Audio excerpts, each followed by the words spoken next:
We're back out here once again, and today we're talking about how to locate and find those bass in the month of May. Because no matter how good your presentations are, you can't catch bass if there's no fish in the water. Stick around, we're going to talk all about it.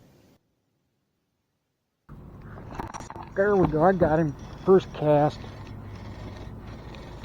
Whoa, come on, dude. Whoa, that one's got some fight to it. Ooh, that's a little bit better one than I thought it was.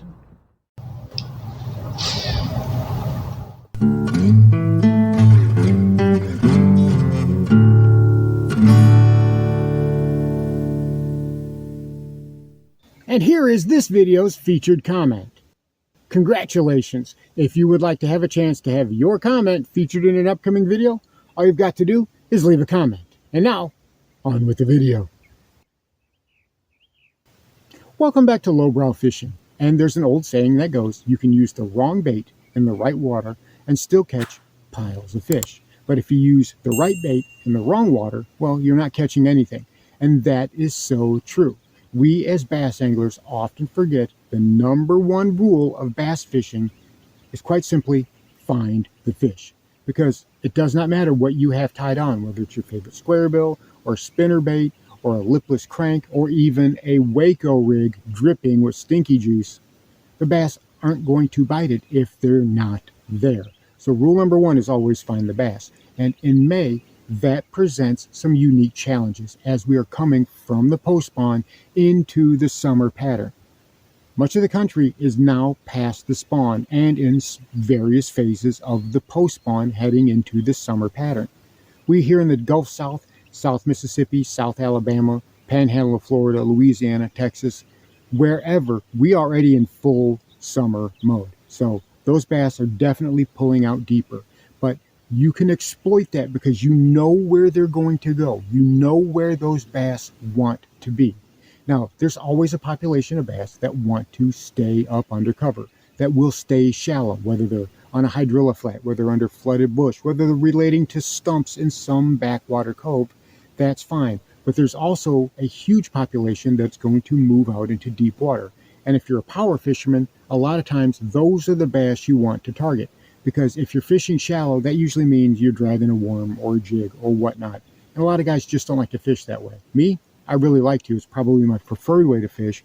But some guys just like to burn a crank. So they're going to be looking for those deeper summer bass. But whatever it is you're looking for, there are tells that you can use, whether you're from the boat or whether you're using from the bank. You can easily find those bass in May. Now, one of the first things that I look for, obviously, is current seams. If I'm in the boat and I see a main lake point and I see that there's current coming by it, I'm looking for the back side of that where that main lake point acts as a natural breaker, right? You see that current seam going right across and there's some slack water behind that. I'm going to target the edge of that slack water, but I'm going to do it in such a way that I will bring my boat around behind the bass on that slack water, cast into the current, and bring it back to them. That way, it's not backwards. You need to remember which way you're casting because casting angles matter. Although, in some instances, dragging a worm, dragging a jig, you might just want to get in the current and let your jig bounce along, your worm bounce along with it, down to those bass. But if you're fishing faster, as I said, I like to get behind those bass, cast over them, and let the current come that way. So the bass are actually seeing the bait in the current. It's more natural to them. So it's, like I said, casting angles matter. Boat position matters. Where you're casting from on the bank matters. So keep that in mind.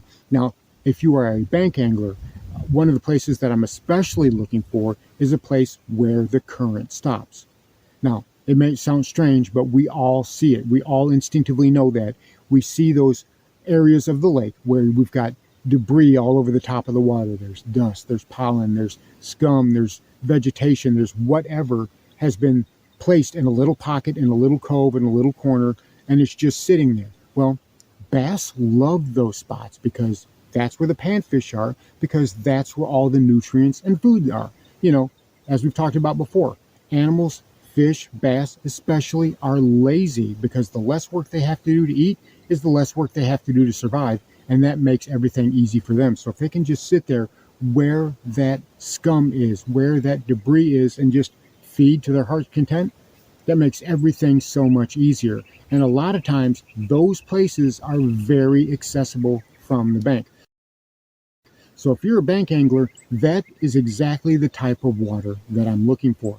I'm looking for those areas where I can see the debris on the water, the pollen, the leaves, the scum, whatever. And you'll always notice that there's like a curve to it, because that's the current that's kind of going by. And if you fish, again, you fish in that current and try to bring it by the bass from that direction, you will have a lot more success. And like looking here at a view of the big lake from Google Earth, and you see on the very south end, we've got the main boat ramp, and then we've got the cabins, and all along this area, there is scum on the water because we've got the wind blowing everything down into that bay.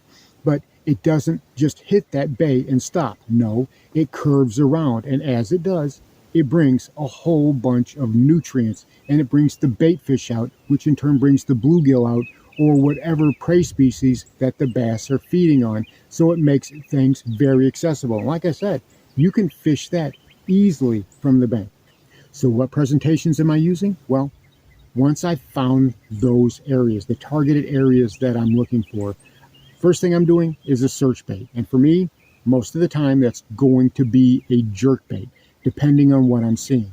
If I'm seeing a lot of vegetation, then I might do something a bit more weedless. I like to use a chatterbait in those situations, or maybe even a square bill if I'm seeing something like a bluff where the bank drops off pretty steep, something I can work that square bill along. It's one of my favorite techniques. So especially a silent running square bill.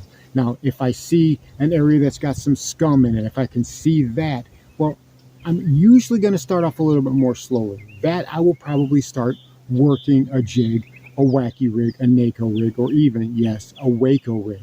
And even the wacky jig is a great choice because I'm seeing everything in a concentrated area. And because everything is right there in that concentrated area, I don't have to cover water as much. I can already pick that area apart. And just like today, out on the big lake, I saw an area just like that, and I instinctively knew that that was going to be holding bass. We have this red shad colored Yum Dinger in a Waco rig, and we've got it hosed down with the juice.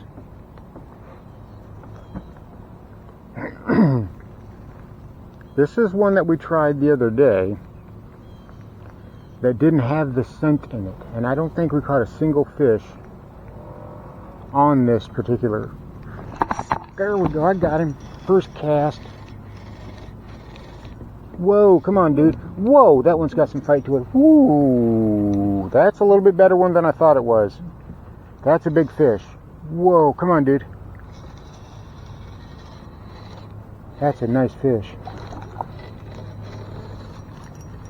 So immediately on the first cast, and immediately he slung my stinking worm off.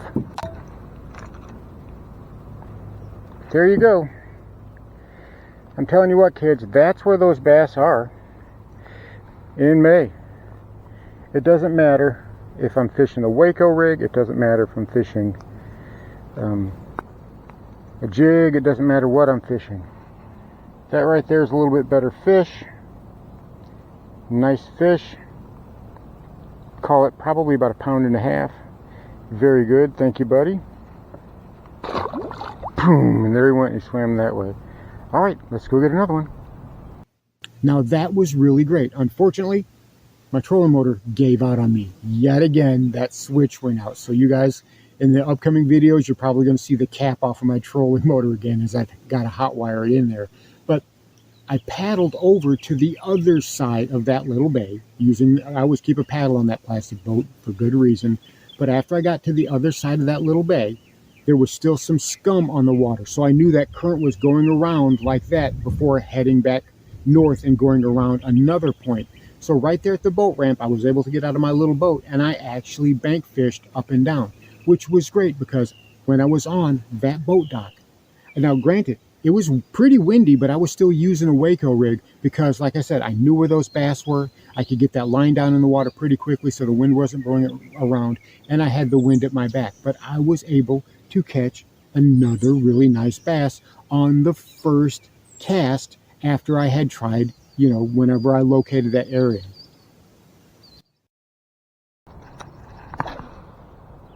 Get out there a good ways.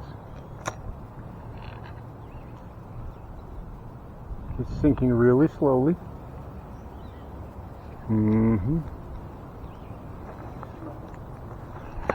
There we go, I got him. Doesn't feel huge. Actually, no, that is big. Holy cow, he was running at me. Right here from the bank. Whoa, there he goes, he's pulling drag. Oh my goodness, that's a big fish. Stay down. Oh yeah, that's a huge fish. Wow, that's a big fish. Come here, buddy. That is a big fish. Come here, buddy. Come here, buddy. Let me reel in some more. Reel in just a little bit more.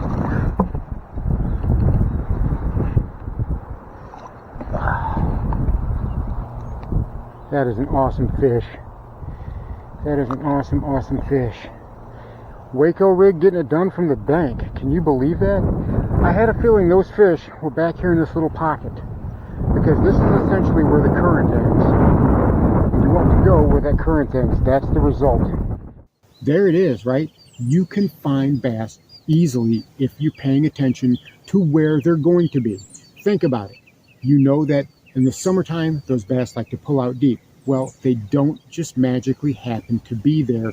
They migrate out, and they do it in waves, right? Not all at once. So understanding how they're migrating out, and a lot of times they're following the current as they're going out there. A lot of those old migration trails are based on current that the bass have used forever. Use that to target those bass. Look for high percentage areas such as the back ends of main lake points, or if you see a rubble pile in the water, or if you see some stumps or some brush in the water, something that can inhibit that current, something that can slow it down. I'm telling you, most of the time you're going to have bass, because you're going to have bait around that, and those bass are going to be chasing that bait. So give it a try. I'm sure you'll be happy with the success you'll have.